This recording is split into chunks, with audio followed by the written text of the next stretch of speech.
This conference will now be recorded.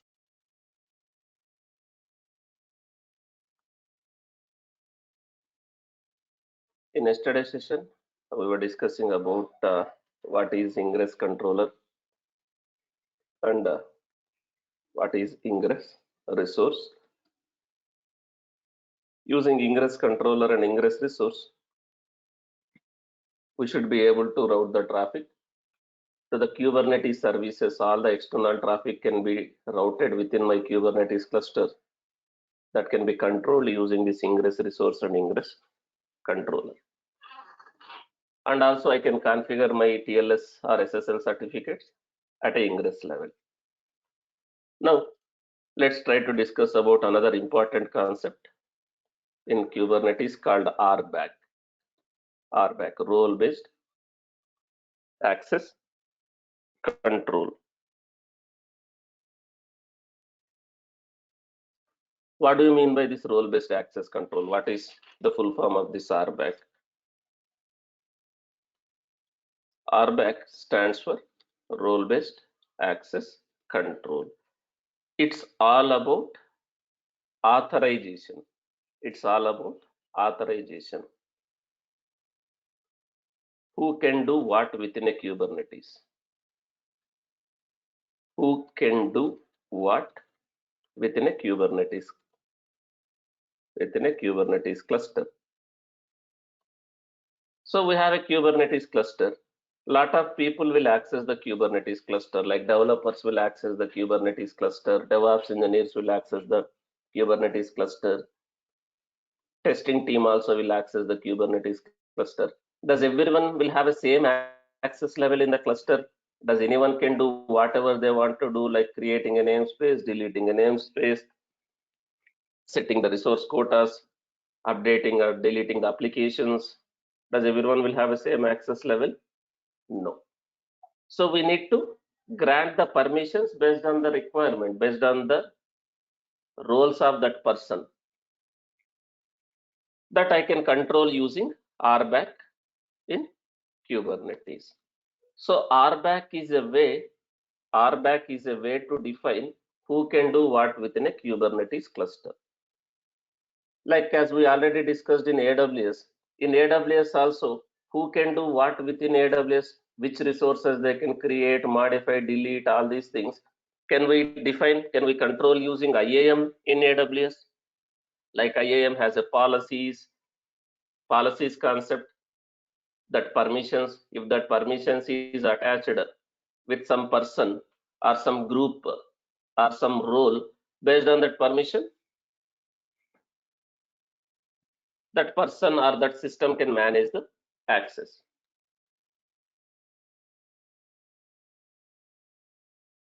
As we already discussed in the first day of Kubernetes itself, whenever any request went to the API server, what is happening, guys? Is it directly processing that request? Whenever any request going to the API server via CLI or via APIs, that doesn't matter. Any request first goes to the API server. It will first authenticate. It needs to be authenticated. First, it will authenticate whether the requester, whether that requester is known to the system or not. First, authentication takes place. Once authentication is successful, then what is the next step that API server does? It will authorize.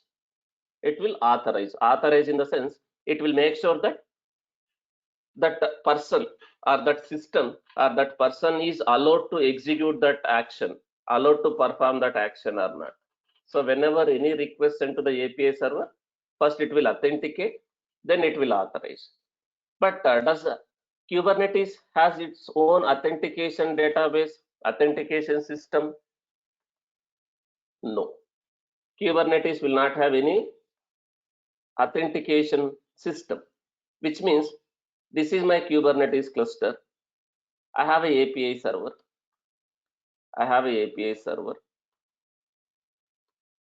This is my master. I have a API server. I have a etcd. I have a control managers. I have a scheduler. I have a etcd like this. This is my control plane.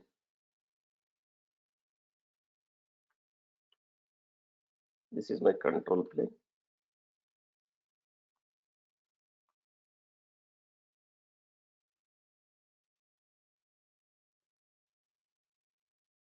Now I have a scheduler. Now any request comes to the API server, whether you are executing some CLI commands, that kubectl, any commands like kubectl create or kubectl update or kubectl delete or kubectl apply, whatever it is, any command which you are executing, or kubectl get or edit, any command which you are executing, request comes to the API server via CLI or via API. Also you execute, request comes to the API server. First, what API server does, is it going to directly delete or create or edit, or is it going to directly get those objects first? No, it will first perform authentication. But as I already told, does Kubernetes will have any information about that users, the developers information or DevOps engineers information or testers information? No. Kubernetes will not have an authentication system, but Kubernetes supports different way of authentication. Kubernetes supports different way of authentication. X509 certificates, certificate based authentication, or token based authentication, or basic authentication. It supports lot of type of authentications. Kubernetes authentication, authenticating with Kubernetes, it supports lot of authentication mechanisms, right? So it is going to support certificates.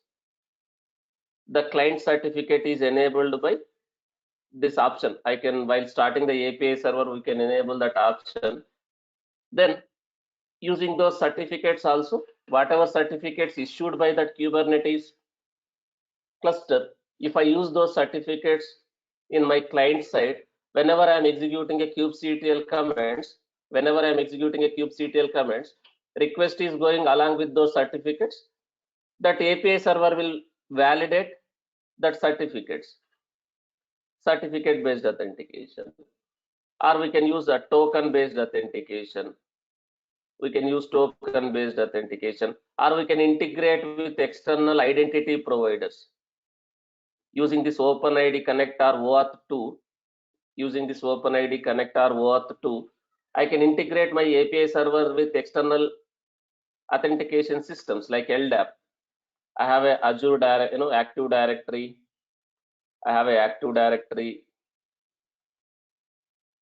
That LDAP, right? Now, is it possible for me to integrate my Kubernetes server, this Kubernetes cluster, this API server with this Azure Active Directory or LDAP, basically using some protocols called OpenID or SAML? Yes.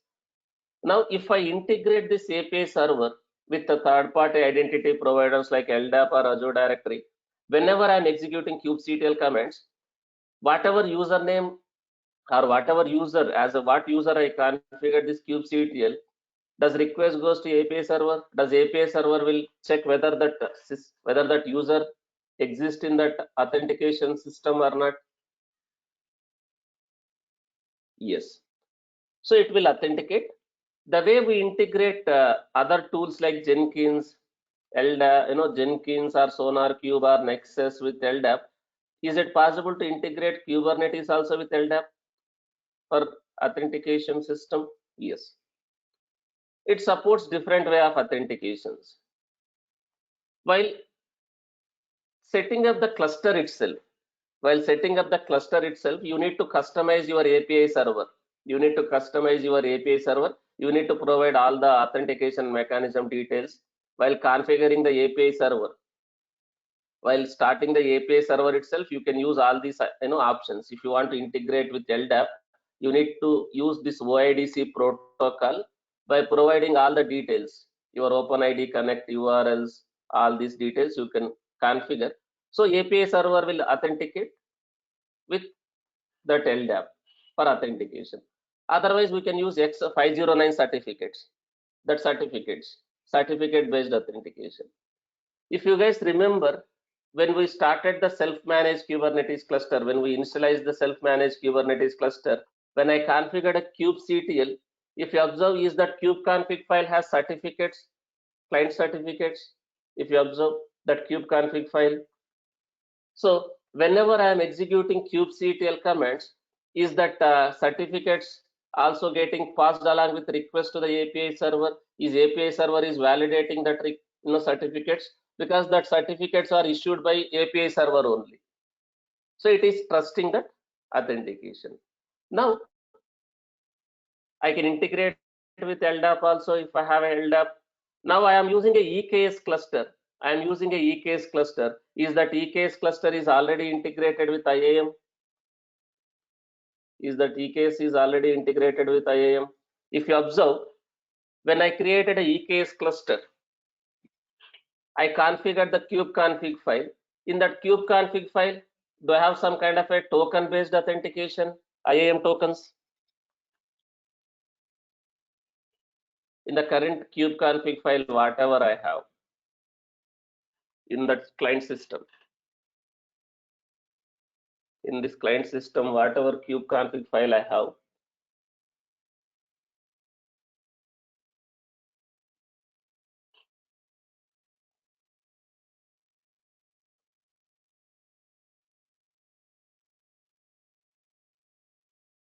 whatever kubeconfig file I have in this client system,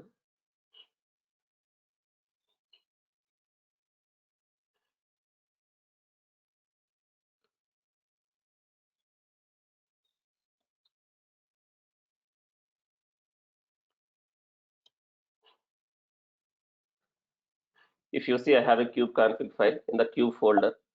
Now this kubeconfig file, if you see, it is like a token based authentication. It is like a token based authentication. Whenever we are executing any kubectl commands, is that kubectl is first getting the token for that current user, whatever user I configured in this system, and is the token is getting passed to the that API server. Is that API server is validating the token with the help of IAM, whether that user is known to the AWS IAM or not? Yes. So if you remember, as a which user I configured this system, which AWS user I configured, did I use root user access key and secret key, if you remember? So is that root user will have a full permissions in Kubernetes also? It is authenticating, then authorization. Authorization takes place in Kubernetes only. Since I am using a root user, is that root user kind of admin user in Kubernetes also? Yes. That's why am I able to do anything in that cluster, like creating a namespace, deleting a namespace, creating resource quotas or deployment stateful set, anything I can do. Now already this IAM is integrated. If required, can I integrate with LDAP also? OpenID Connect, using OpenID Connect, that protocol I can integrate with LDAP also. Now in your laptop, you install kubectl and you configure kubeconfig file with your credentials, your details. Then whenever you execute kubectl commands, is that API server will contact LDAP to authenticate whether you are known to the system or not? Yes. Once that is done, authorization takes place here. Authorization takes place here. Authorization will be completely taken place in the Kubernetes itself. So how can I define those permissions, authorization? That is what we can do using RBAC. So RBAC is a way to define which users can do what within a Kubernetes clusters. Which users can do what within a Kubernetes cluster. If you are working on Kubernetes for some time, you are already working on Kubernetes for some time, you have these type of use cases, requirements. in scenario like where you have to give some users limited access. I want to give some users to limited access to my Kubernetes cluster. Just to give an example, let's say I have one user called, let's say Balaji, and Balaji is from development team. Let's consider there is one user called Balaji. Balaji is from development team, and I want him to grant access to only few resources in Kubernetes, and again only in some namespace. Only in some namespace I want to give access to only few Kubernetes resources. I don't want to give complete access for that user. You have these type of requirements. As I already told, let's say this is my Kubernetes cluster. I have developer A,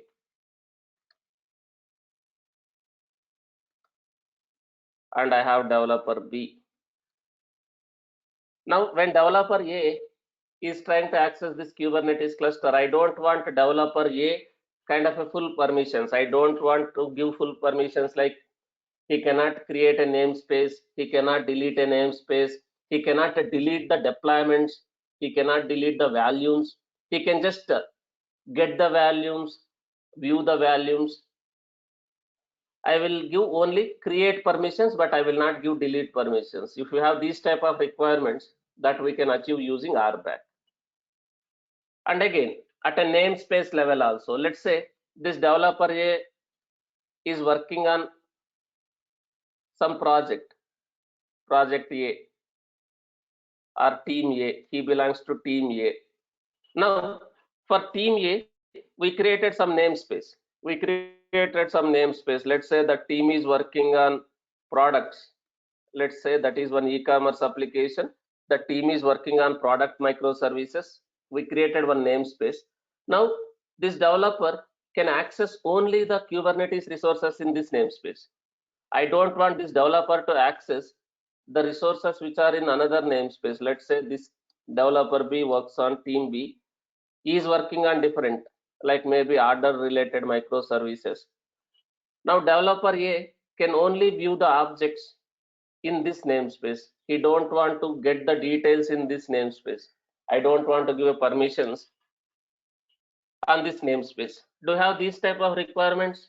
When your Kubernetes cluster is shared with multiple teams, multiple people working on the cluster, do you have these type of requirements?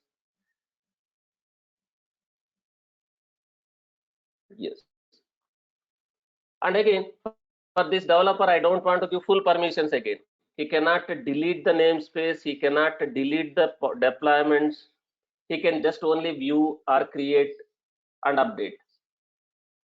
If you have these type of requirements, we can do that using RBAC in Kubernetes. Same concepts we have in other tools also, like in Jenkins also do you have a similar concept. You want developers to give only jobs executable, execute permissions only, read only permissions, but you don't want your developers to create a pipelines, delete the pipelines like that. Same concept here also, that we can do using RBAC. But before we discuss about that, let's try to understand at high level what type of users will need access to the Kubernetes. Broadly, there are three kinds of users. Broadly, there are three kinds of users that need access to the Kubernetes cluster. Broadly, there are three types of users who need access to the Kubernetes cluster. One is basically developers. Developers are administrators. Why they need access to the Kubernetes cluster? What developers or admins will do in Kubernetes cluster? Why we need access? Why we need to grant access to the developers or admins to the Kubernetes cluster? What they will do? They are going to do developmental or administrative task. If it is a developer is going to connect to the Kubernetes cluster and deploy the application. If it is an administrator, he is going to do some kind of administrative task like creating a namespaces, resource quotas, configuring the storage classes, all these things. So the guys who need access to the Kubernetes cluster, like a developers and admins will need, They are going to do some kind of a developmental or administrative task. And we have another set of users. Another set of users like end users. What end users will do? What end users will do? Does end users require access to the Kubernetes cluster? Are we going to provide access to the Kubernetes cluster for the end users? Does end users is going to connect to the cluster? No. What end users will do? Max, end users will just access the applications. End users will just access the applications deployed on the cluster. End users will access the applications which are deployed on the cluster. They are not going to, you are not going to give access to the cluster. Does end users will just access the applications which is deployed in the cluster using that application URLs, using the domain names, whatever you configured? Yes. So end users will not access the cluster, they will just access the applications deployed in the cluster. But sometimes applications also will have access restrictions. Applications also will have some access restrictions. If you take some applications, like any application, is that access restrictions will be part of application also? Just to give an example, let's take some banking application. Let's take some banking application. I'm not talking about the bank application which customers will use. Let's say some bank application which employees are using. Bank employees also will use some application to do their day-to-day activities, the day-to-day activities in the banks, right? The employees will use some application within the bank. Now, in the bank, there will be different category of employees like assistant manager, regional manager, regional head, like that. So whatever bank manager do in that application, in the banking application, does clerk also can do same kind of operations? Does clerk also can execute same kind of operations? Whatever manager does in that bank, and whatever regional manager does branch manager can do that activities in that application? No. So access restrictions will be there in the applications itself, but do we need to take care about access restrictions in that applications which is deployed in Kubernetes? Do we need to take care access restrictions in the applications which is deployed in Kubernetes? No. Who will take care of that? As access restrictions for those end users are managed by application teams itself. That application itself will have its own authentication and authorization. But here RBAC is for what? RBAC is for what? RBAC is for managing the permissions to the Kubernetes cluster. Application access restrictions will be taken care by applications itself, application team itself. The application itself will have its own database where that application user details will be stored. The application will have its own authorization mechanism, who can do what within that application again. Yes. So that will be taken care by application team. We no need to worry about that. So for example, I am deploying one application, one web application in the Kubernetes cluster, will have its own security mechanism. Will have its own security mechanism. We no need to worry about that. And what is the other type of users who will access the Kubernetes cluster? The other type of users, applications or bots. Applications or bots. Basically, some application will use Kubernetes cluster. There is a possibility that other application need access to the Kubernetes API. There is a possibility that one application need access to the Kubernetes API, typically to talk to the resources or workloads inside the cluster. Just to give an example, if you take metric server, if you take ingress controller, is that application, that metric server application which is deployed in the cluster, or that ingress controller application or process deployed in the cluster, is those application also needs to talk to the Kubernetes APIs, Kubernetes objects?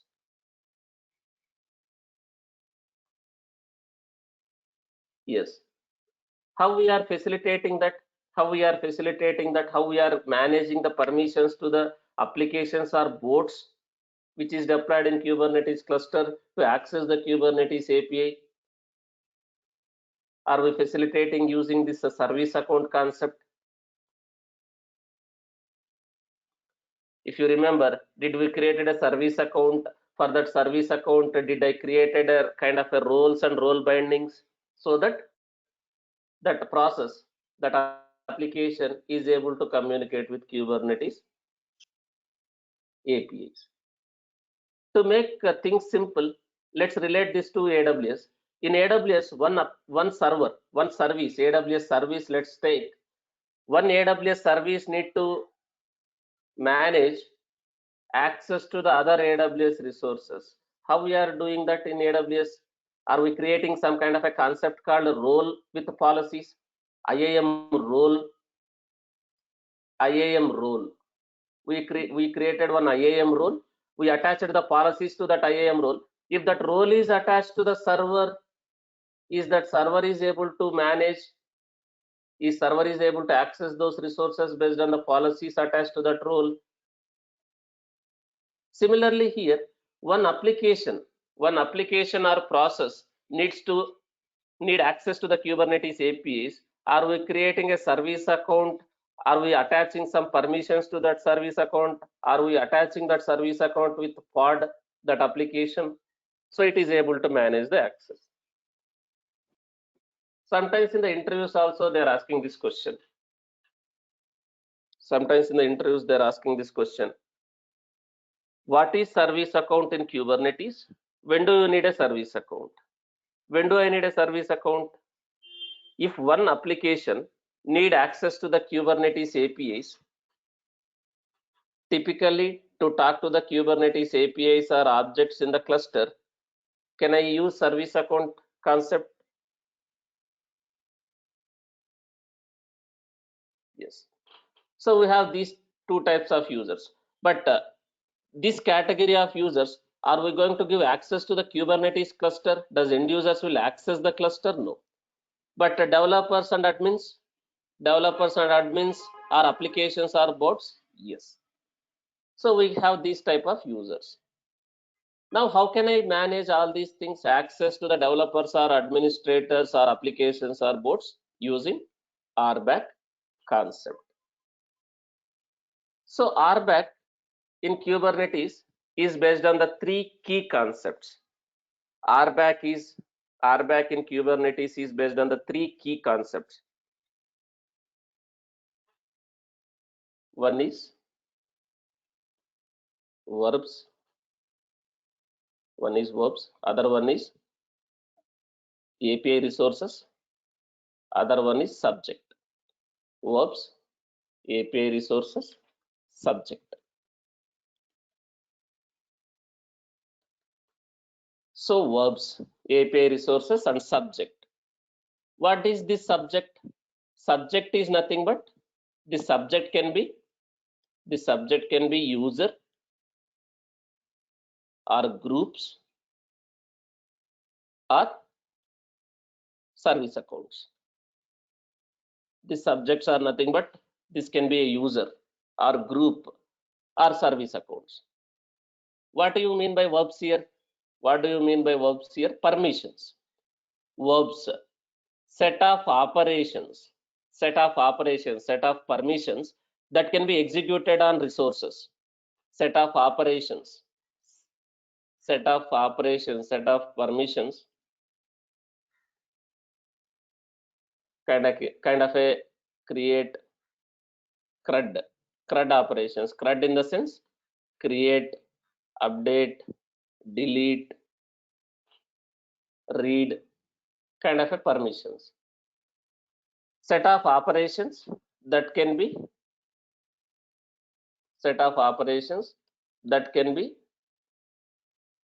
executed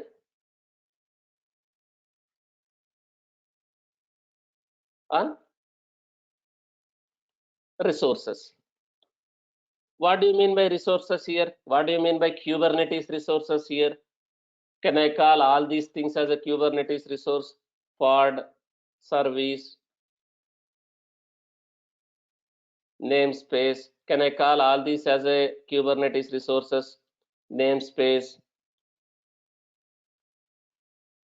deployments, daemon sets, replica sets, replication controller, stateful sets, all these things. HPA, PV, PVC, all these things, Kubernetes resources. Kubernetes resources. Can I call all these things as a Kubernetes resources or objects? Whatever I see here. So can I define permissions on these resources using that concept?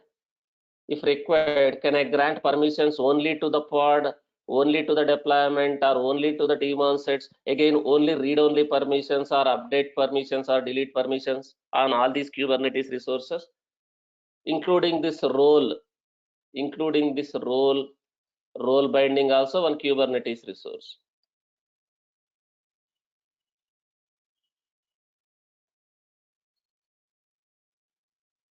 All these things are Kubernetes resources, like your pod,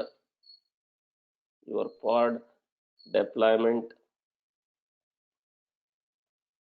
daemon set, stateful set, your HPA, your namespace, your PV, PVC, storage class, all these things. Can I call all these things as a resources? For these resources, can I grant set of permissions like create permissions, update permissions, delete permissions, like that? Yes. So verbs are nothing but set of operations that can be executed on set of resources. So this RBAC is based on three key concepts. One is verbs, another one is API resources. What is this API resources? Can I call all these things as API resources? Kubernetes API resources or API objects? Yes. So verbs are nothing but set of operations that can be executed on resources like create, update, delete. API resources are nothing but the objects available in the Kubernetes cluster.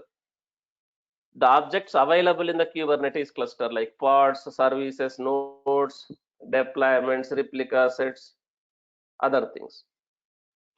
Now, what do you mean by subject here? We have one more important subjects. Subjects are nothing but users or groups or service account allowed to access these APIs. Subjects are nothing but users, groups or service account allowed to access the Kubernetes APIs, but based on the verbs and resources, based on the permissions on those resources. So this is RBAC is based on these three key concepts: verbs, API resources, subjects. Now, if you understand this example here, I have a role. Here. So I can create a role like this. This role is like a policy in IAM. In AWS, do you have a policies, IAM policies, where you are giving some permissions for AWS resources? Yes. Similarly, here role. If you observe this role, kind is role, API version is this. This is the namespace. In that namespace, I am creating a role. This is my role name. Here, if you see, I have these concepts: API groups, resources, and verbs. So verbs, they have some kind of a permissions: get, watch, list permissions, get permission, watch permission, list permission. So these verbs, this permission, for which Kubernetes resource I am giving? Pods. So what is this API groups? The core APIs, whatever API are having a version called V1. For that APIs, the API group will be empty. That API group will be empty. Whatever I have API resources, that version as V1, that version as V1. Can I consider this as a core APIs? Can I consider this as a core APIs? Yes. So for all these things, pod API group is V1. When I am using that one in the RBAC concept, the API group will be something like this, empty, which means this pods belongs to which API group? The core APIs, that is basically V1. Now, this resource belongs to this API group. For this resource, am I granting these permissions?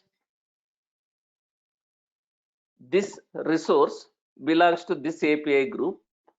And for this resource, am I granting these permissions, these actions, permissions, verbs? Yes. Now, this is my role. This is my role. If I attach this role to map these permissions, to map those roles to the users or groups or subjects, I can use another concept called role binding. I can use another concept called role binding. Using this role binding here, using this role binding, kind is role binding, API version is this. In this namespace, I am creating role binding. This is the role binding name. Using this role binding, am I linking the subject with role? Am I linking that subject with role? Whatever role I am going to create like this, can I map this role or can I attach this role with subject? What is subject here? As I already told, subject can be user, or subject can be group, or subject can be service account. Now if I am mapping this role with this user, that user will have what permissions now? That users will have what permissions now?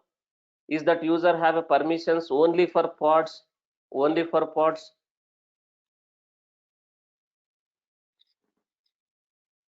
Again, only for pods, but does he has all the permissions for pods again? Will he able to create a pod, delete the pod, update the pod again?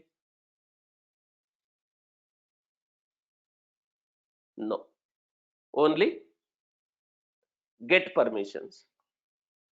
Now, if I want to give other permissions, can I give something like this? Other permissions like update, delete, something like this, delete, create, something like this. Now, if I grant like this, for the pods, I am granting these permissions. So this role is mapped with some group or some user. Now, is this user will be able to create, update, delete the pods also?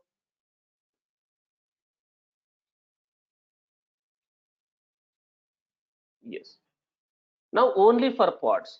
Again, let's say if I want to grant permissions for replication controller, replication controllers, can I give something like this for pods as well as replication controllers? Again, replication controller also belongs to which API group? Replication controllers also belongs to which API group? If you see V1 only. So is this fine? API groups empty because this replication controllers also falls under core APIs. Is this empty? Yes. Now if I do like this, now is this user has a permissions to create replication controller, update replication controller, delete replication controllers also? Yes. But let's consider for replication controllers, I don't want to give delete permission. For replication controller, I don't want to give delete permission. Then can I separate this one into two sections again? I don't want to give replication controllers delete permissions. Now instead of doing like this, can I have something like this?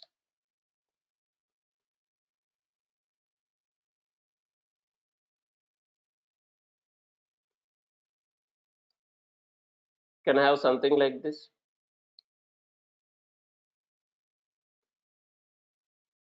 I will not give delete permission. I'll give only create and update. Is this works for that requirement now? Yes. Now let's say I want to give permissions for deployments. I want to give permissions for deployments. He will not have a permissions to get the deployments also. Now, if I want to give permissions to deployments, can I give something like this? Deployments, whatever permissions, maybe get, watch list, update. But if it is a deployment, what is the API group? Is it a core APIs? Is it a core API? No. It falls under which group? Which falls under which group? App/v1, app/v1. So I no need to give like this apps/v1. I no need to give app/v1 here. The API group, I can just give something like this apps, just apps. When I'm using this in the RBAC concept, I can just use this apps when I'm using in the RBAC concept. I can just use apps here. Now only deployments, but again, does he has the permissions to get the replica sets or stateful sets like this? If I give like this, again, that user, no. If same level, can I give something like this? Stateful sets. For stateful sets also will has this permissions. But let's say I don't want to give update permissions for stateful sets. I don't want to give update permissions for stateful sets. Can I give something like this? Instead of giving like this, only stateful sets, I'll not give update permissions. Can I do like this? So that for deployments, you will have a update permissions, create permissions, but here only create. There is no update. Is everyone clear? What do you mean by this here? What do you mean by API group? What do you mean by resources? What do you mean by verbs here when we are creating a role?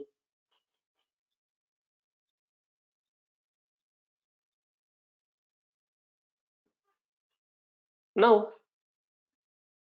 suppose does this guy will be having a permissions to create a roles and role bindings?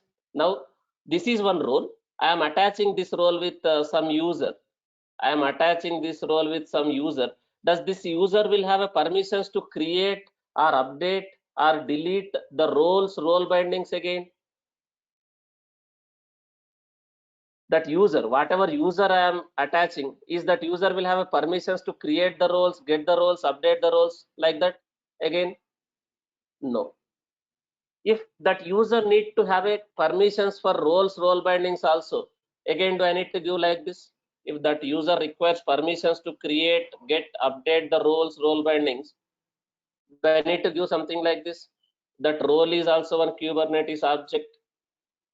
That role is also one Kubernetes object.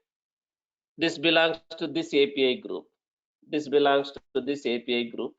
So can I give something like this? API group is this resource roles. Now if I give this permission, is that guy will be able to create the role also? Because of this create permission on this resource belongs to this API group? Yes. So based on the requirement, you can create a role. If I just create a role without mapping this role with subject, is that subject can be user, group, or service account will have a permissions if I don't map this role with subject? No. So how can I map this role where I have defined a permissions? How can I map this role with some user? That is where we have another Kubernetes object called what? Role binding. Role binding. Now here, using this role binding, whatever role I am creating, this is my role name, example role, this is my role name. Am I able to link that role, whatever role I am creating, this example role, that role reference here, that example role, I am linking that role with this subject. This subject can be what? As I already told, this subject can be user, this subject can be group, or this subject can be service account. Now, if I am mapping this role with this user, is this user is going to get permissions based on the permissions we have defined in this role, whatever role we mapped? Yes. Now we have a role binding. Is everyone clear? What do you mean by this role? What do you mean by this role binding? What do you mean by subject? What do you mean by this API groups, resources, and verbs? Now, the way we have a role binding, we have another concept called cluster role and role binding.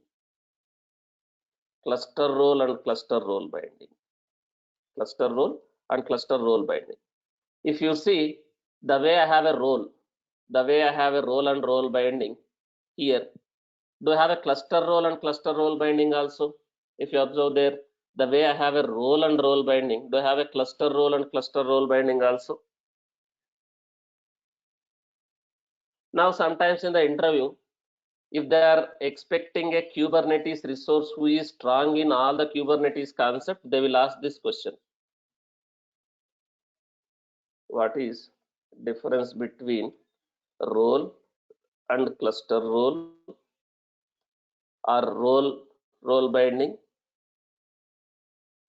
role binding, and cluster role binding? What is the difference? If you understand here itself, you can easily identify and tell. The scope of this role and role binding, the namespaced value is true. For the role and role binding, namespaced value is true. For the cluster role and cluster role binding, namespaced value is false. What does it mean? Now, when I am creating a normal role and I am binding that role using role binding, is that permissions will be applicable at a cluster level, even though I have given like this: deployments permissions, replication control permissions, parts permission? Does that user or that subject, whatever we mapped, will be able to get the parts, deployments, replication controllers across any namespace in the cluster? Will be able to get all these things in any namespace in the cluster if I create a normal role? Now, if I create this role, in a default namespace or test namespace, if I am creating this role and role binding in that namespace, is this guy will be able to only able to access these things within that namespace? If he execute kubectl get pods in other namespace, will he able to get the pods? If this guy is able executing kubectl get pods in other namespaces, will he able to get the pods? No. Now, will I able to grant permissions to the namespace level, to the namespace objects,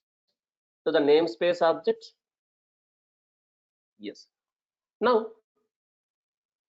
we have some objects which are irrespective of namespace, like whatever values you see here, namespace as false. But if I want to grant permissions to these objects, does role will work? If I want to grant permissions to volumes, if I want to grant permissions to the nodes, if I want to grant permissions to the PV, persistent volume, or nodes, we have some cluster level resources. If I want to grant permissions to that cluster level resources, does the role will work? No. I need to use a cluster role. But now, instead of doing a normal role, same thing if I do in a cluster role, if I do like this cluster role binding, cluster role binding, and this cluster role is mapped with this user. Even though I am creating that in this namespace, since it's a cluster role and cluster role binding, is this user will be able to do all these things in irrespective of any namespace again? Irrespective of any namespace, is that user will be able to get the pods in any namespace, even though I'm creating a role, cluster role in this namespace, that doesn't matter. But again, if it is a cluster role, am I able to grant permissions to the nodes also, like the objects which doesn't belongs to namespace level? If required, using this role, can I give permissions to nodes, watch permissions, get permissions, list permissions to the nodes, or persistent values also? That persistent values, whatever objects which are not in a namespace level, like all these things.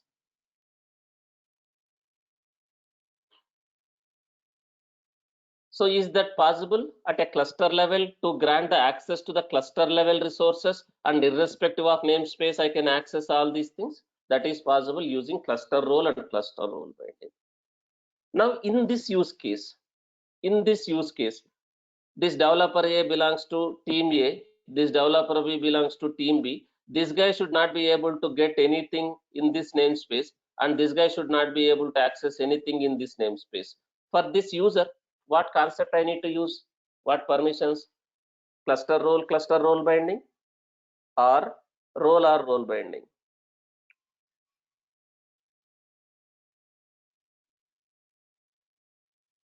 Role binding, or I need to use cluster role and cluster role binding? Which one I need to use in this case?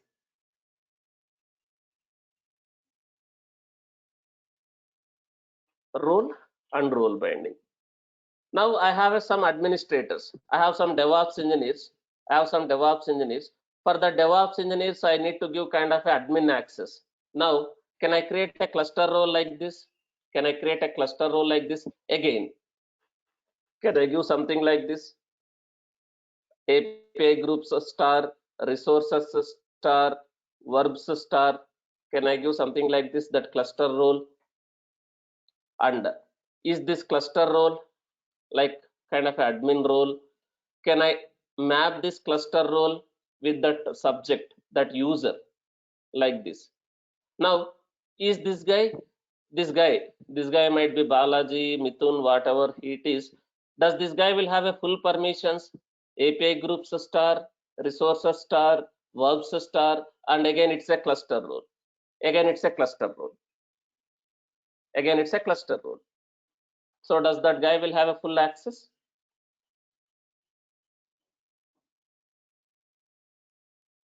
Yes. So kind of administrators. Okay. Is everyone clear? What is the difference between role binding, cluster role binding?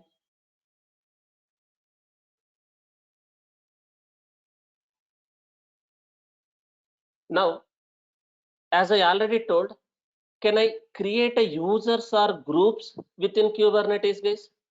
Will I able to create a user, this user or the group in Kubernetes? The way I am creating a role binding, do I have a privilege to create a users and groups? No. We cannot create a users or groups in Kubernetes. Do I need to use some third-party identity provider like LDAP or IAM to manage the users and groups? Yes. But if I need some application, if some application or some process,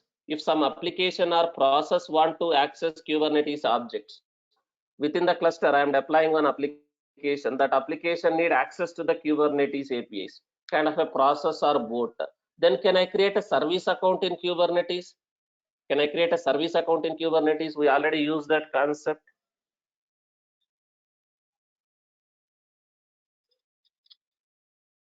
Yes. Now let me demonstrate this one. With some example. Now you need to keep all these points in mind.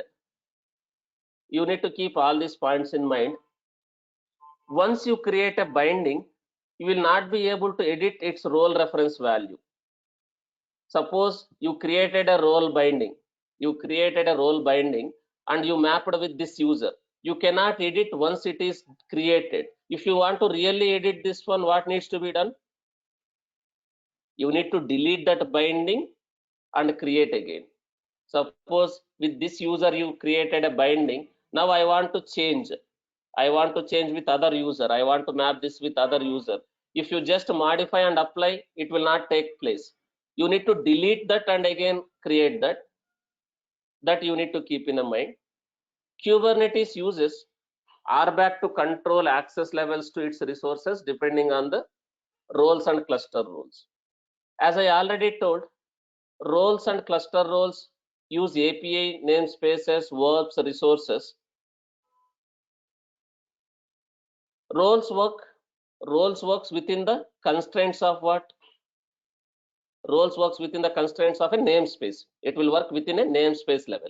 But whereas cluster roles, is cluster roles are bound to any namespace? No. Cluster roles are not bound to specific namespace. They apply to the cluster as a whole. But even though I am creating a cluster role in test namespace, does it mean he can do only within test namespace even though I am creating a cluster role in test namespace? No. It is like across the namespace.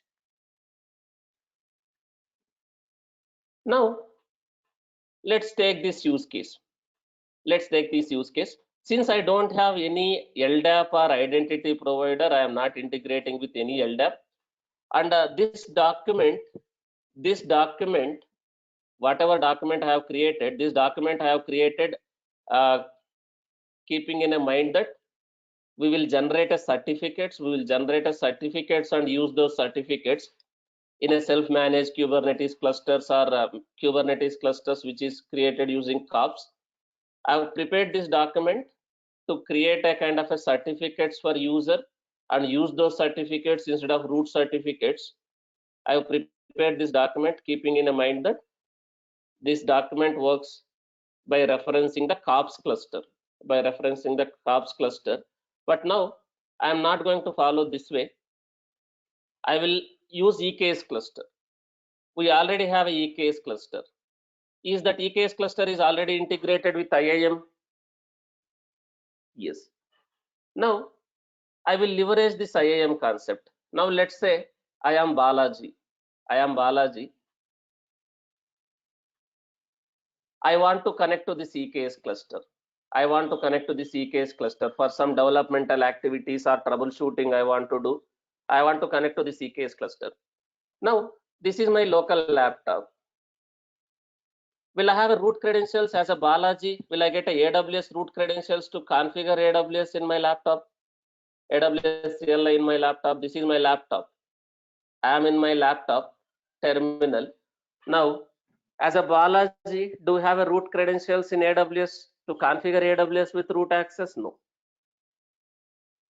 You assume you are Balaji now. You are working on some project. You are not a AWS administrator. You don't have any AWS credentials, root credentials. No one will be using. So do we have our own credentials, our own username and password to connect to the AWS or Kubernetes? Now this is my laptop. I want to connect to my Kubernetes cluster.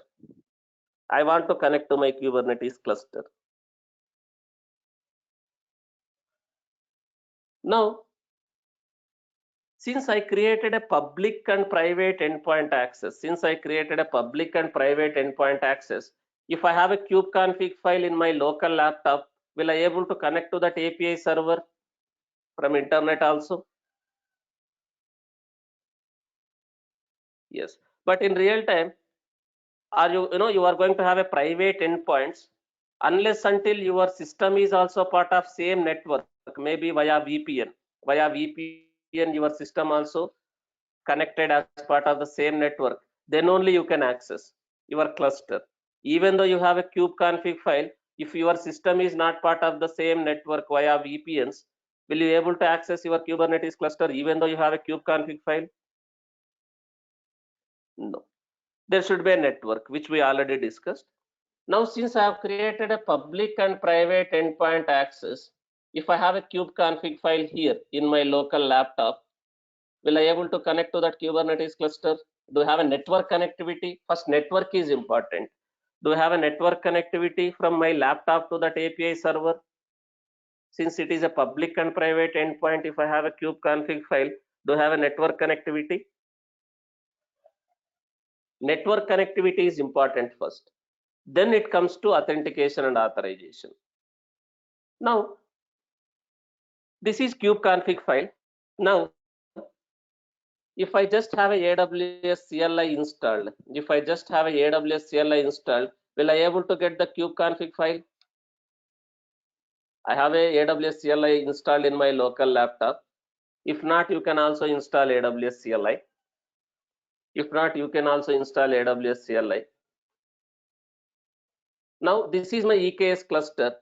If I want to get the kubeconfig file of EKS cluster, do I need to have a AWS CLI?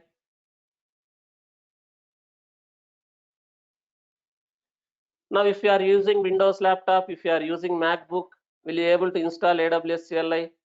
I am sharing this link address, MSI file you can download.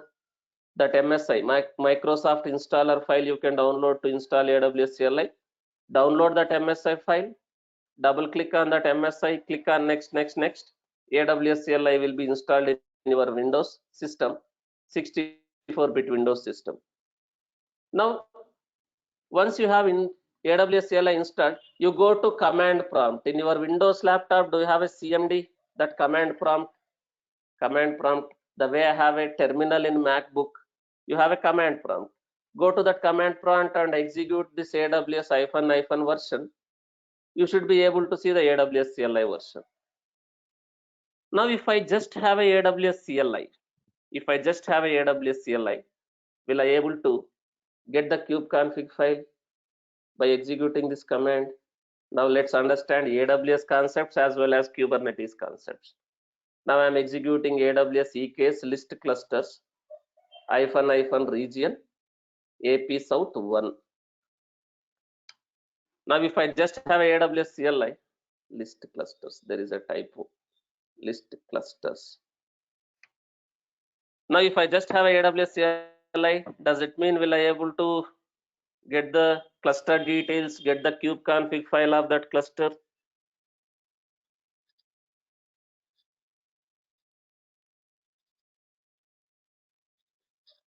No.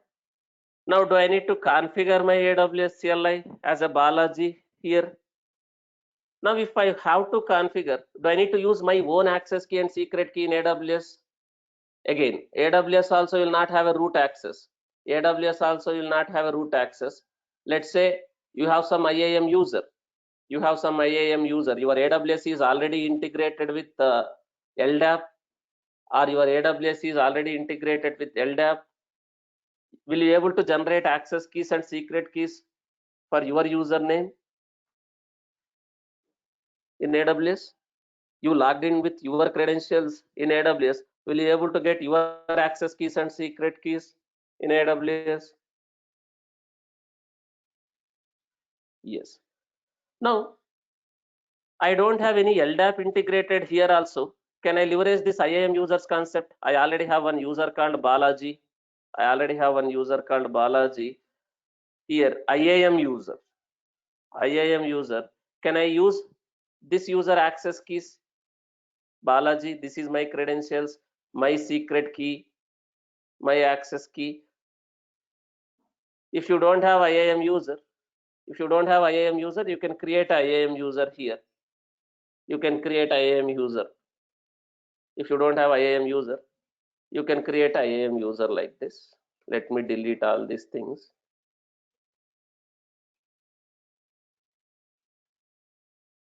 IAM concept.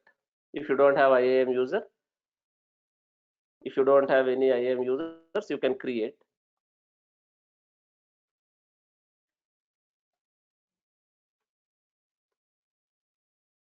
Now I am creating one IAM user like this. If you don't have already, I am creating one user called Balaji. This is IAM user. This is AWS concept, guys.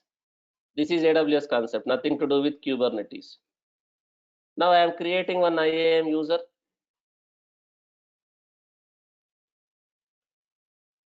With programmatic access, console access.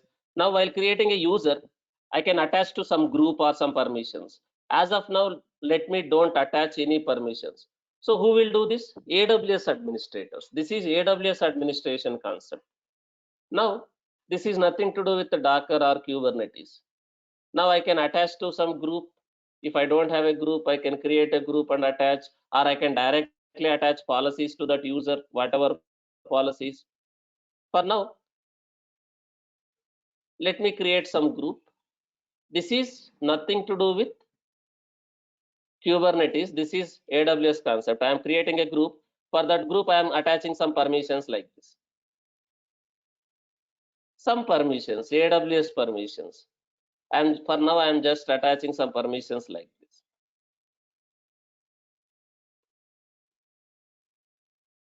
I'm attaching some permissions like this. For now, just attaching few permissions. I am creating that group and I am adding that user to this group. Now, let me take this user access key and secret key. Let me take this user access key and secret key. This is my access key. This is my secret key. For future reference, you can download that one. Now, this is my access key. Let's say I am Balaji. I am Balaji. Now I am configuring my AWS CLI with my access key and secret key. AWS configure. This is my access key. This is my secret key. This complete is my secret key. Default region AP South 1.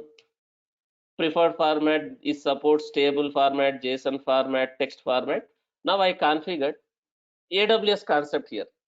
Now, even though I configure AWS CLI, if you see what is this error, it is nothing to do with Kubernetes. It is nothing to do with your Kubernetes concept here. It is still AWS. Now, is this Balaji user has a permissions to EKS in AWS? AWS permissions. As of now, this Balaji belongs to which group? This Balaji belongs to development group, DevOps group. Is the DevOps group attached with required AWS permissions? Now the DevOps group as of now has only these access, only these access, EC2 full access, S3 full access, VPC full access. But does that group at least has a EKS read-only permissions, at least read-only permissions to the EKS at least? No. So that's why is that Balaji is able to see the clusters and get the kubeconfig file of the cluster? No. This is AWS concept so far, nothing to do with the Kubernetes or RBAC. Now, as an AWS administrator, do I need to grant some permissions to that group so that they can see the EKS clusters and get the kubeconfig files of that EKS clusters? Now, I can give like a permissions, full permissions also. Add permissions, attach policies.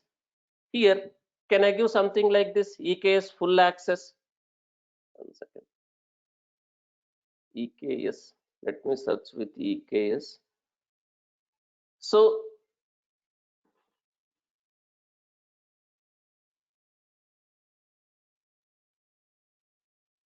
this one, EKS service policy. So if I grant these permissions, now where is that EKS? EKS.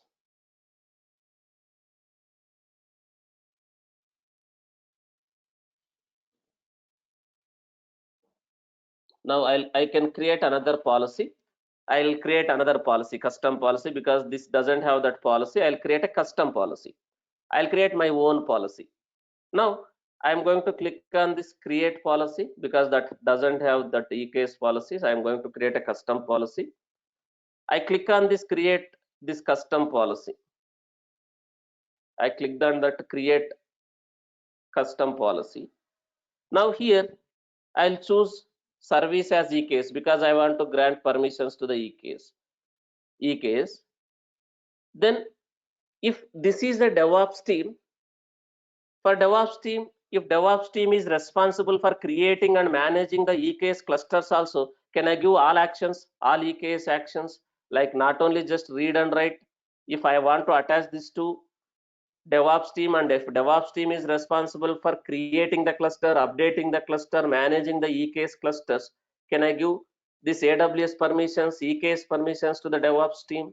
This is AWS permissions. Nothing to do with your Docker or Kubernetes. I can give like this. But again, all resources. Again, I can give all permissions or all resources. Otherwise, if I want to give only to specific cluster, again read only permissions. Can I select something like this?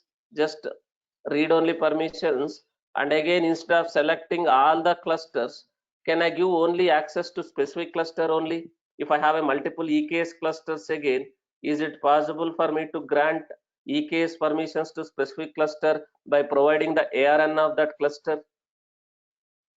Here, yes. Guys, this is completely AWS concept, nothing to do with the RBAC, whatever I discussed so far. I'll come to that RBAC later. Now I can add a ARN here. I can add a ARN of that cluster. If I want to grant access to only one cluster, let's say there are a lot of Kubernetes clusters used by different teams in AWS again, is it possible for me to grant to the specific cluster access in AWS using IAM? Yes. Now, let me get the ARN of the cluster. Here I am going to give that ARN, that cluster ARN here. Now let me go to EKS. Let me go to EKS.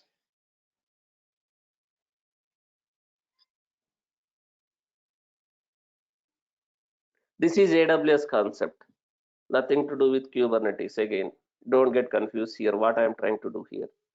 So let me go to EKS here.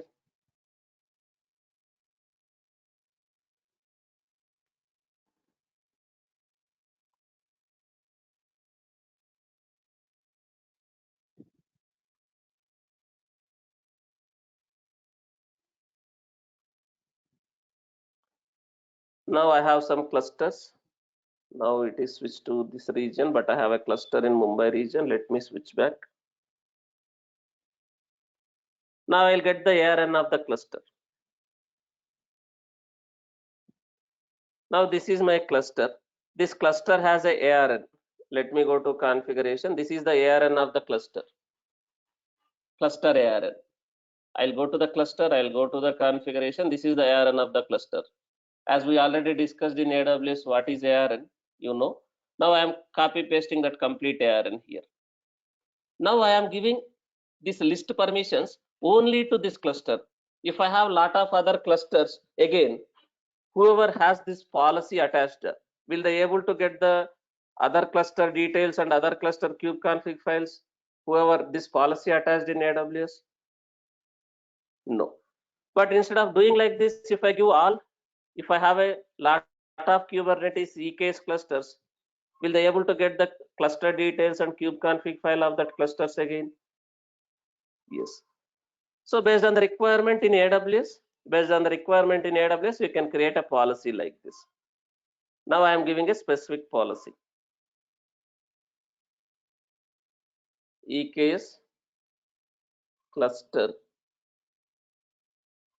read only policy for this cluster. Just I am giving some name, that doesn't matter here. Kind of a read only permissions for that cluster. I am creating a policy.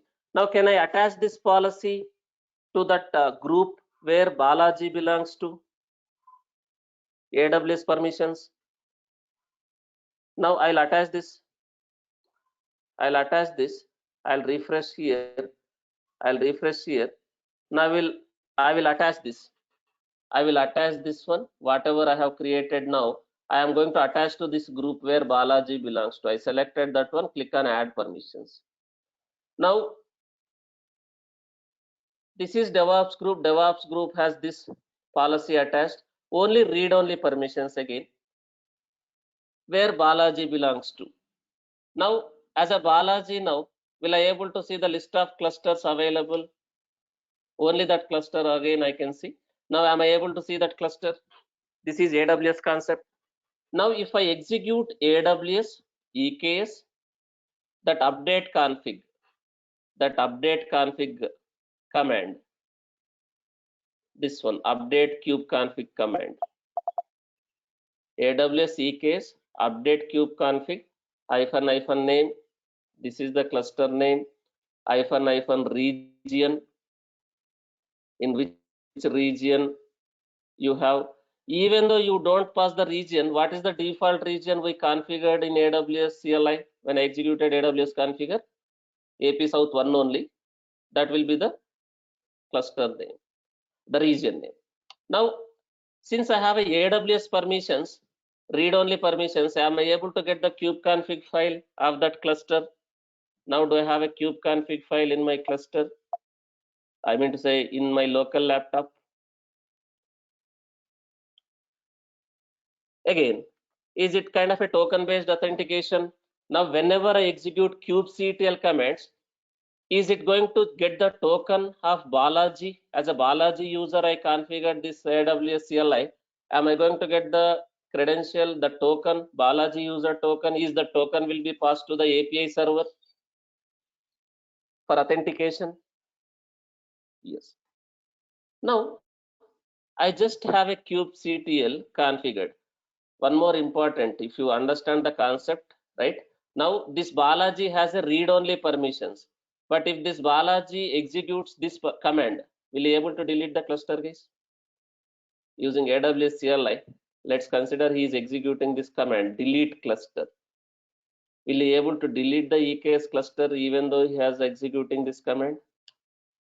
AWS EKS delete cluster? Not possible. Not possible. Because is that Balaji user has this permission attached in AWS for EKS? Now, do you understand the importance of permissions, managing the permissions in any tool, whether it is AWS, whether it's a Jenkins, whether it's a Kubernetes, whether it's a SonarQube, Git? Do you know the importance of administration? Will it mess up everything if you give all the permissions? That's why, as a DevOps engineer, are you going to do some kind of administration act for, in your roles and responsibilities as a DevOps engineer in your day-to-day activities? Are you going to do some kind of administration also, granting the permissions to so-and-so users, so-and-so groups in Jenkins, maybe in Jenkins or Git, or in AWS, or in Kubernetes also like this? What is the best practice you need to follow?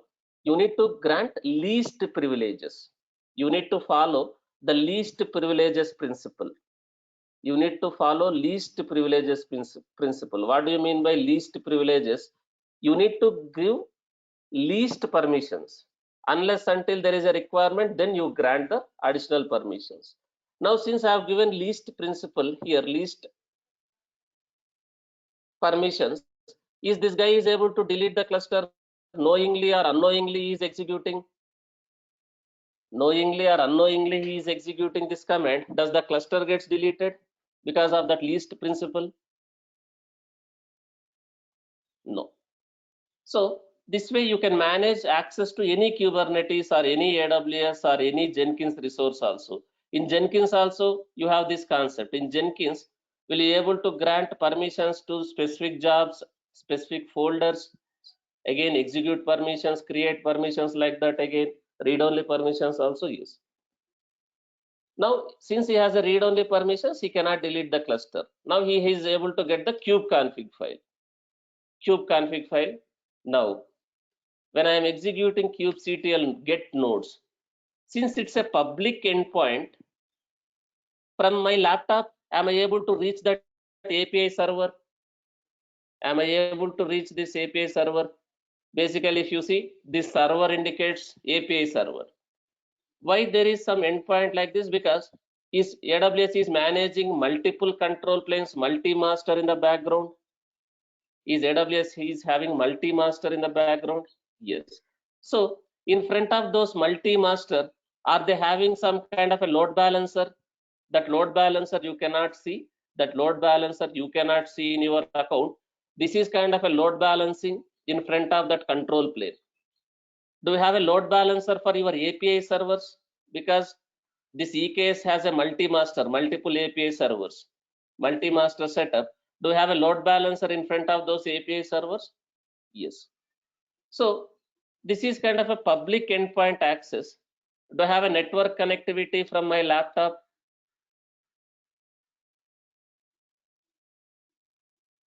Since it's a public and private endpoint, am I able to reach on port 443 on that domain? This is kind of a load balancer of your API server. Do I have a network connectivity? If you see, do I have a network? Oh, sorry. Do I have a network connectivity here? Network connectivity is there. It is able to reach to this IP. From there, it is able to talk to API server. But now, when I am executing kubectl get nodes or kubectl get pods, I am getting some kind of a error.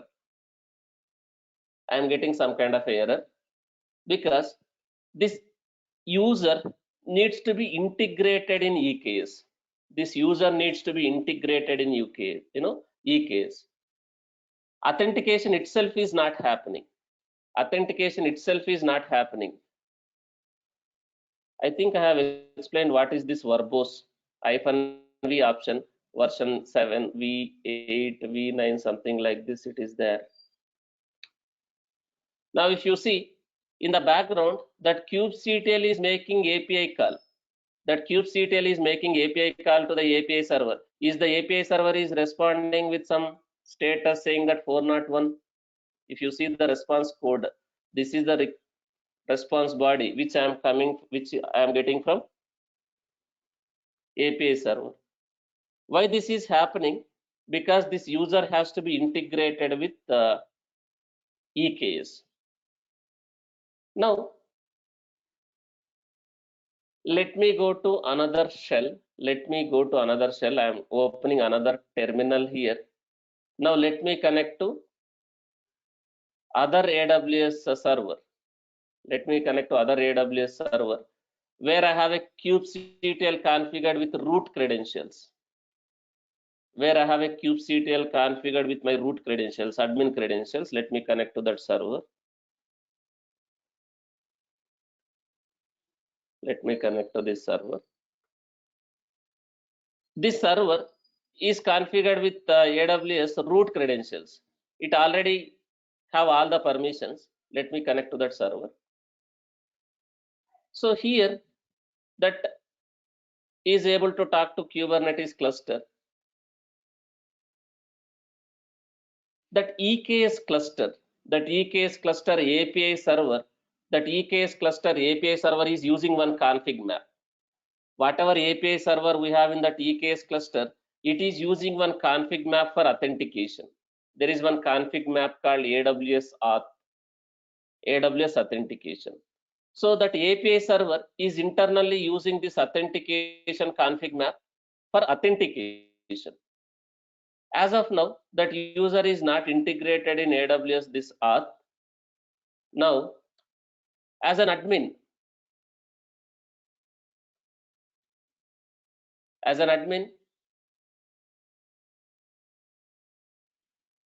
can I, something is there.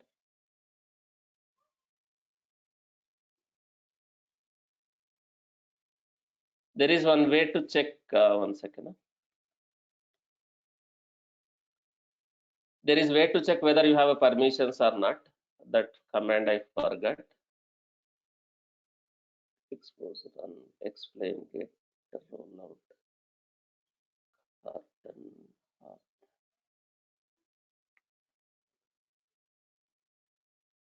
AWS auth. I think that is sub command. AWS auth help. AWS auth hyphen help. Can I? Okay. So since this is admin user, you can verify what level of access this system has. Can I edit config map? Now, if I am getting yes, whatever user I am using in this, whatever user I configured in this system I use root user of AWS, kubectl auth, can I edit config map? I am getting a permission as yes, which means is this user has a permissions to edit that config map. And again, in that namespace, kube system namespace, if I am getting yes, so whatever user I configured in this system, Is that user has a permissions, edit permissions on config map in this namespace?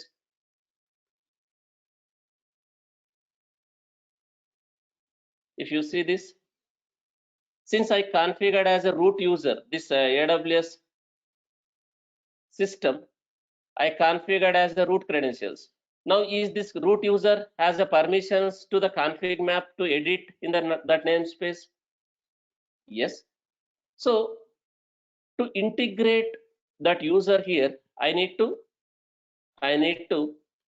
modify this config map. I need to modify this config map. Let's say typo config map. Let's say config map. Now I am getting a permissions like yes. Permissions like yes. Now as a root user, as admin user in AWS, will I able to modify these things to integrate that other Balaji user for authentication here? Yes. So I am doing kubectl edit config map, this config map name, that is in this namespace,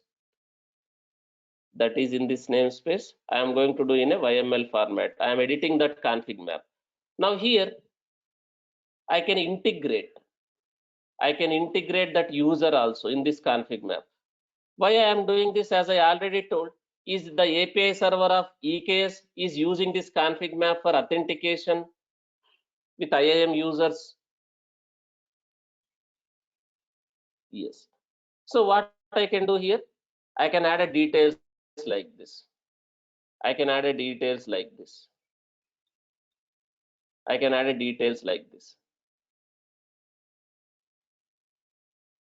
Like this. The way I have a map roles, I can map the users here, something like this. But indentation should be proper. Map users. I am mapping these users. Now here I need to update the ARN, that IAM user ARN. Whatever user you have, that Balaji user, this Balaji user ARN I will take. This ARN I will take here. This ARN I will update here. This way we are integrating that EKS with this IAM user for authentication. For authentication, I am doing this one.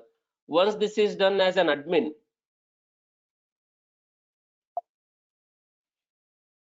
that is not properly edited.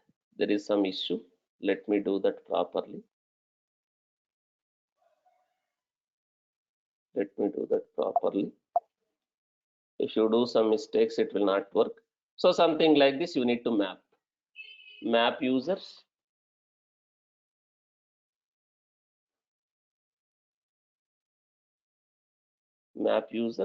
Now here I'll update the ARN, whatever ARN, current ARN of that user. Now I'll save this. Username is Balaji. I save this config map. As an admin user, I have done this. Now is authentication works as a Balaji user from my local laptop. Let's say this is my local laptop. Is authentication works. Now when I execute kubectl get pods, is authentication fine? Is that Balaji user is authenticated in EKS? Now I am getting a different error. Now what does it mean? Now this is actual Kubernetes concept of what is happening. Why I am getting this error? Authentication is successful, but why I am getting this error when I am executing kubectl get pods as a Balaji here?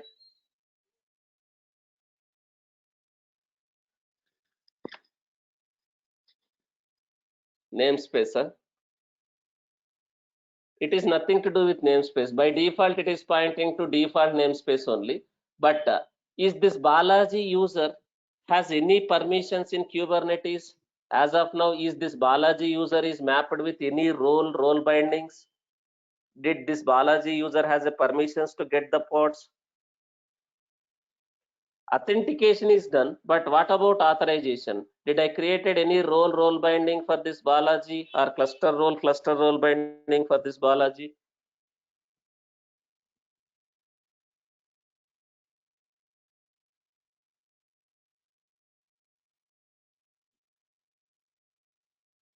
No, not it. So is this Balaji is authenticated, but is this Balaji user has a permissions to get the pods?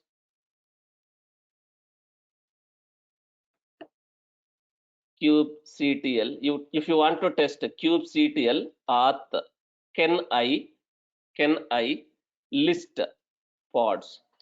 Do I have a permissions to list the pods?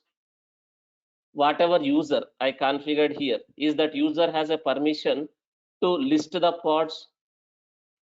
Authentication is fine. Do I have authorization here?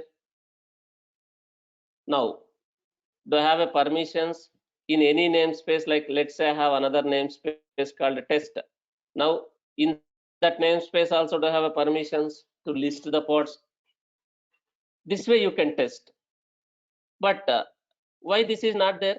Is Balaji user is mapped with any role or role binding, cluster role or cluster role binding in the cluster? No. Now will be able to create pods? List is not there, create pods is not there. This way you can test whether you have a permissions or not. Now do I have a permissions to create the pods or deployments or anything like this?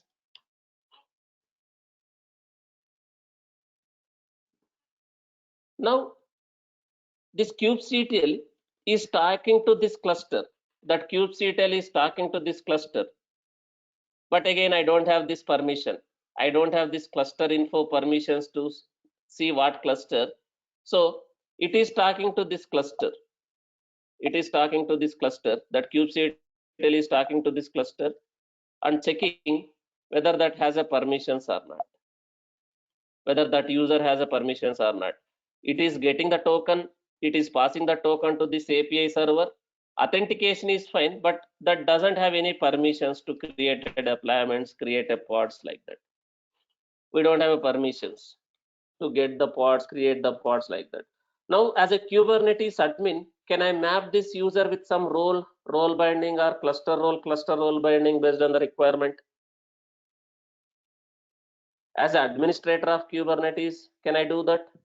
Now, can I grant permissions to this Balaji as admin of Kubernetes?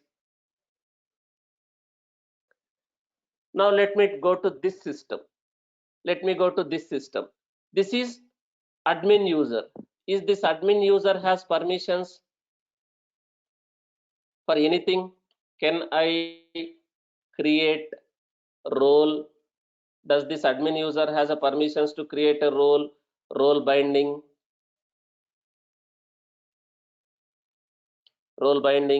cluster role binding also if required? This is admin credentials. Does this user, there is a typo, cluster role, cluster role binding and cluster role. So since this is admin credentials, is this admin has access to all the Kubernetes resources also? Because it's kind of a system user, admin user.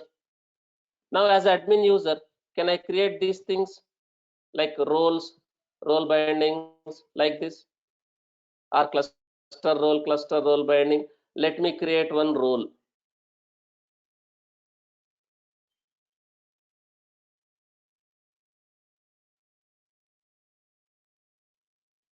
Now I am creating a role with these permissions and I am binding that role with Balaji.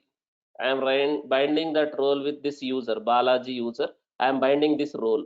I am giving parts, get, list, create, delete, update, deployments, replica sets, daemon sets, get on, list only. In which namespace I am creating?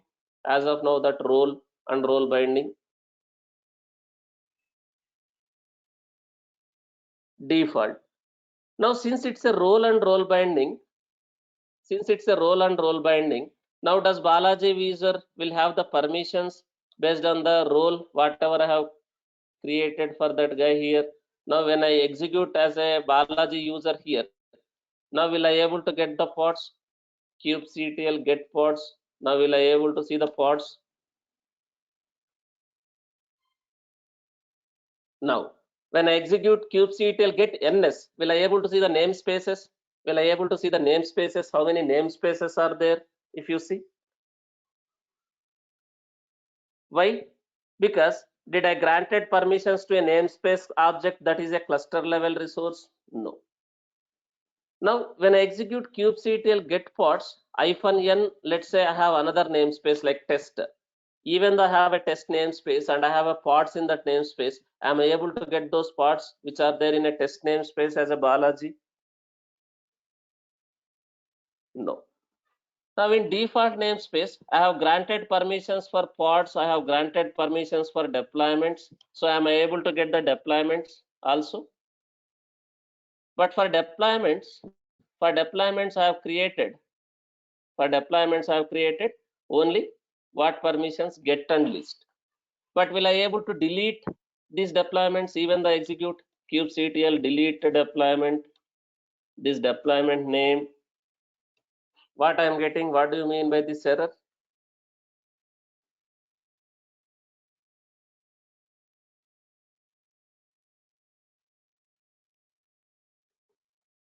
Authorization forbidden. What do you mean by forbidden? What do you mean by forbidden? If you see, when I am displaying the logs also, what is happening in the background?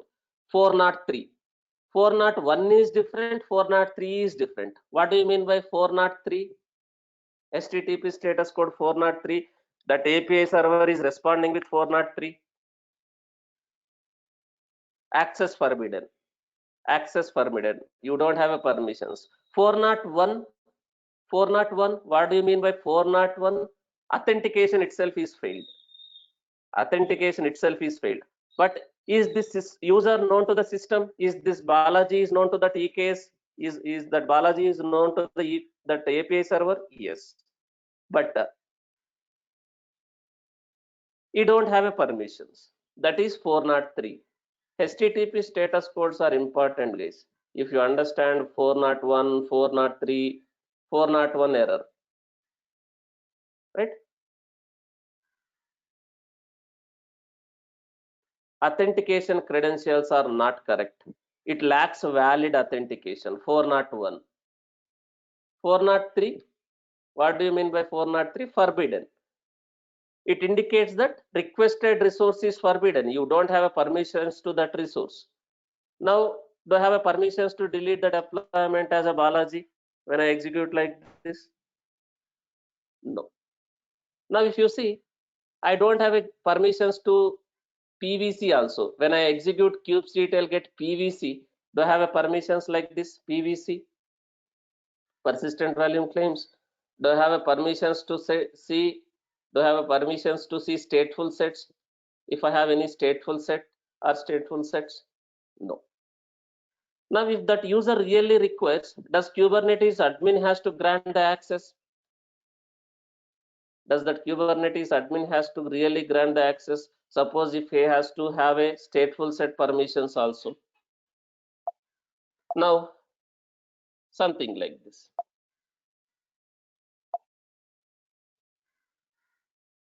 Stateful sets. List permissions I have given.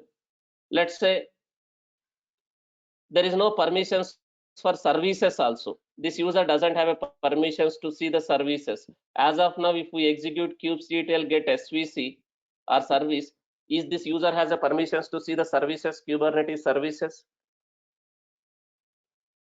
If you see, no. If required, can I grant that one also? Maybe here itself service also belongs to core API group. Now here, along with pods, can I give permissions for services? Services like this. Now let me apply as an admin. I am applying as an admin. I am applying now as a Balaji user. Now do I have a permissions to see the services also? in that default namespace now? Now, do I have a permissions to see stateful sets also in that namespace if I have any? Now, this is normal role. Now, if I give a cluster role, in other namespaces also will be able to do? Now, let me do this.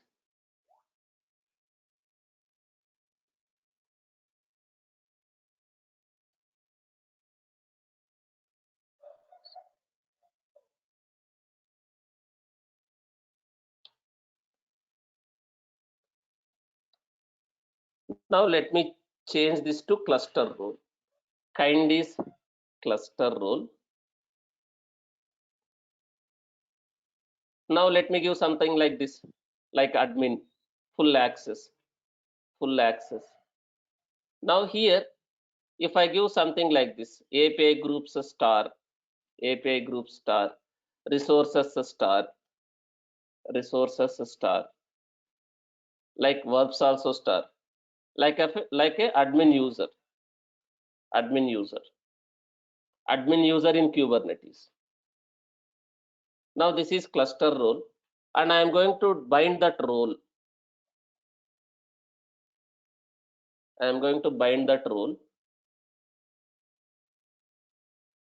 Like cluster role binding. Since it's a cluster role, I will create a cluster role binding. Here, it is not a cluster role anymore. Whatever role I want to map, this one is a cluster role. The role name is like this, full access. Now, in whatever namespace, like full access, this also should be unique. You need to have this one also unique. Full access cluster role binding. Now, even though I am creating this in default namespace, now will it become a cluster level user? Will be able to access after applying this? Will be able to access in irrespective of any namespace? Now, Balaji, now when I execute kubectl get stateful sets -n test. Now, if you see stateful set, one second, stateful sets, wrong file applied. Which file I have applied? I have applied wrong file. Okay, let me apply the correct file. Now let me show that. Now, if you see, do I have a permissions to stateful sets in test namespace also? Now, do I have like a PV permissions, PVC permissions also, like a persistent volume permissions also? Now, will I able to see persistent volumes also? And in irrespective of any namespace. Now, can I kind of admin user here? Now, is everyone clear what is RBAC and how it works? What do you mean by role? What do you mean by role binding? What do you mean by cluster role binding, service account? But if I have a thousands of users, hundreds of users, is it possible for me to map all these users like this, whatever I have done here in this EKS cluster in that config map? If I have a hundreds of users, thousands of users, is it going to be a straightforward solution like this here? If I have a thousands of users like Balaji, Mithun, Bhaskar, like that, no. So that's why in the actual Kubernetes clusters, are we going to integrate the Kubernetes clusters with the identity providers like LDAP or Active Directory, where all the user records are already there? Which means whenever you are executing any kubectl command, is API server is going to connect to that LDAP using OpenID Connect one protocol, OIDC protocol, OpenID Connect protocol for authentication? Yes. But once authentication is done, will I able to manage access to those users at a group level instead of user level? Can I create a groups? I mean to say LDAP can have a groups. LDAP can have a groups like development group, DevOps group. Can I map these kind of a permissions to the group here in the role binding or cluster role binding? Can I map to the groups? Yes. So in live environments, you are going to integrate with LDAP and you are going to manage permissions at a group level using this role binding and cluster role binding. But most of the cluster, the moment you join, this will be already in place. This will be already in place. But is everyone clear, guys? What is authentication? What is authorization? How it works in Kubernetes? How to manage permissions? This is the administrator part. Okay. That's it for today, guys. Try to practice whatever has been discussed. I'll share this whatever I have done. I'll share this whatever I have done. First, what I have done, I created one IAM user with policy to list and read EKS cluster to get the kube config file in IAM console. Then, as an admin user, I edited that config map where I have added that user. I created one IAM user. That user I have added here. Then, in the client side, in the admin side, I created role binding. In the client side, what we have done, we installed kubectl, we installed AWS CLI, we got the kube config file, then we started accessing the cluster. So try to practice these things and get familiar with RBAC. Tomorrow, I am going to start with Helm. Helm. What is Helm? Why do we need Helm? We'll discuss tomorrow, guys.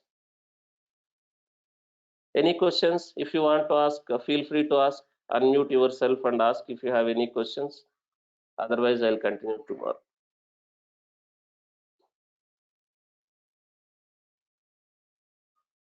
Helm is left. Prometheus and Grafana is left. These two concepts are left. Prometheus and Grafana. How to monitor, how to set up Prometheus, how to set up Grafana, how to create alerts, how to monitor. We will discuss when we discussed about Prometheus and Grafana, and this is also left.